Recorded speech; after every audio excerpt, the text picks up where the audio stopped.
Greetings on the John Show Inc. We are going to discuss turntables and dust covers, which is this plastic thing right here on top of this turntable. This turntable came with this dust cover. This turntable is the Audio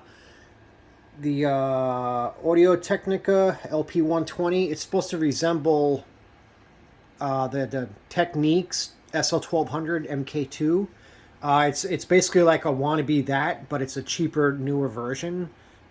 So that Techniques does come with a dust cover, and Techniques the SL1200G goes for over $4,000, and it comes with a dust cover.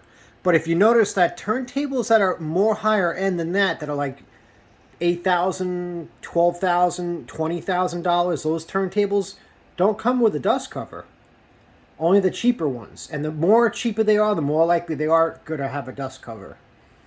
Now, when I first started doing YouTube videos a few years back, I used this turntable and I used the dust cover on it. And what I would do is, if you lift the dust cover to do all your settings, like to do the weight and the balancing of the tone arm and all that stuff, then when you put the dust cover down, it's going to throw off the weight.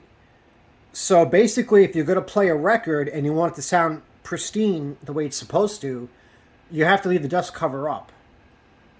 Because once you have it down, if you do the settings with it up, it changes the weight and the angle of the turntable. Believe it or not, it does. With the hinges, it leans back on the hinges. So you either have to lie the dust cover, leave it up when playing. I didn't know that. I was lying it down. So my sound was probably not as good as it should have been. Another thing I noticed is when I would put it up, even when it was down for like a long period of time, I watched my YouTube videos and I said, when I zoomed in onto the turntable, I was like, damn, that turntable is dusty. Why is it so dirty? You don't notice that in person till you see it on a video zoomed in. So I was like, wow, this dust cover is basically useless. Then you look at the dust cover, and if you look right there, you can see right there, all the way down the whole dust cover, there's a space where the dust comes right in. So it's more like a protector, I would say, or to make it look pretty, for cosmetic reasons. It's to make a cheap turntable look pretty. Or it's a protector, so if you bump into it, you crack the dust cover, you don't break the tone arm or the cartridge, which is, in my case, the cartridge is more than twice as much as a turntable. Only until I get a better table in the future. So what I do is, I started dusting the turntable, but leaving the dust cover on, and just leaving it up when playing. But then I'm like, you know what? It kind of just gets in the... Oh, no. What happened was my stylus was starting to go, and when the stylus starts to go, when you turn up the music louder and turn the bass up, you get feedback and vibrations. That starts to happen a lot easier and quicker than if you have a new cartridge. So with the dust cover up, it would do that all the time. Whenever I turned it up, I guess because it started vibrating from the sound waves from the speakers, bouncing off the walls through the room, so the dust cover would start to vibrate, which would make the turntable vibrate. So I stopped using the dust cover entirely. As you could tell on my newer videos, there's no dust cover. I just dust the shit out of this whole unit basically twice a week. At least twice a week. I always check on top here for dust. What I do with my dust cover, I'm holding this phone camera, so it's kind of hard for me to do this, but this is the best place I found for my dust cover.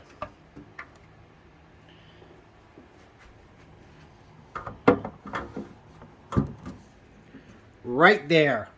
And I'll tell you and explain to you why. This is a $300, $400 turntable. It's basically a hunk of shit. It does the job until I can get something nice. But like I said, the cartridge is more than twice, 3 times as much as the turntable. This is a 47-year-old, almost a 50-year-old receiver. One of the best ever made, at least from Pioneer. And in the 70s.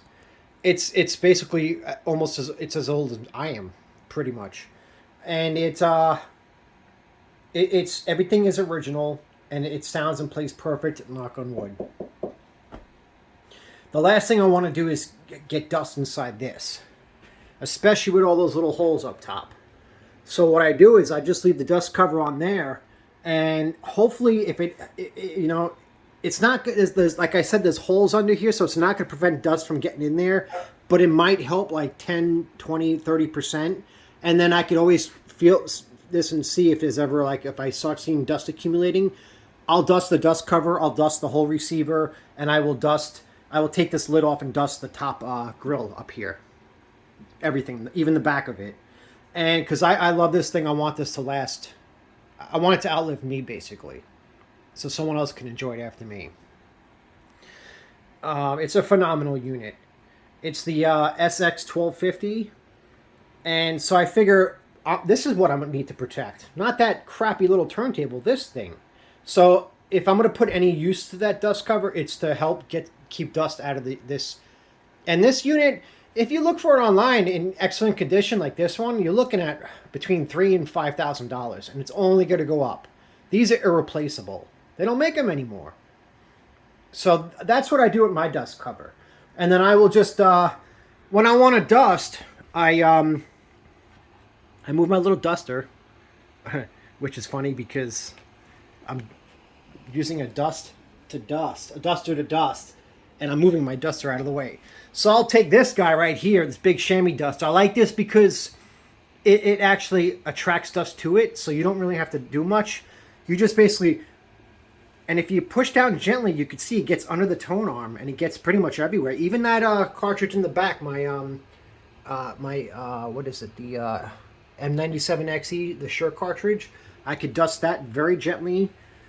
Just dust the whole thing, really nice and easy. And I just keep dust off of it like that. And it probably works better than using a dust cover. No, it definitely works better. And the same with this. You know, I'll dust this, the front, everything. I don't like doing it now because it's on. I like to do it when it's off, because when you dust, even though this thing attracts dust, it doesn't attract every single particle of dust that you're brushing up in the air. So whatever the air purifier right here doesn't catch, it could end up in your unit, because when the appliance is on, all the circuits and everything, they attract dust with electricity running through them, especially. So I only dust when the unit's off. I just wanted to show you as an example, because this is on right now. I just turned it on so everything can warm up. The transistors inside can warm up, and it could sound, because I'm gonna listen to some music and it's gonna sound nicer. So that's my rundown on dust covers. Now I would think that's why the really high-end turntables don't come with dust covers, because they're basically pointless and useless. That's what you have a duster for. So that's what I use my dust cover for. I use it to help protect this guy, which is precious. This thing I can give two shits about. The cartridge is nice, but you can buy another one. Everything here is replaceable except for this EQ and this guy. And a lot of the records, of course. But so protect, what's your value? And that's basically my assumption on the dust covers and my rundown. If you disagree or you have any other ideas, please share in the comments. And we can get a discussion going and see I can learn things from other people as well. Or I hope that you guys watching learn something here regarding dust covers. Thank you.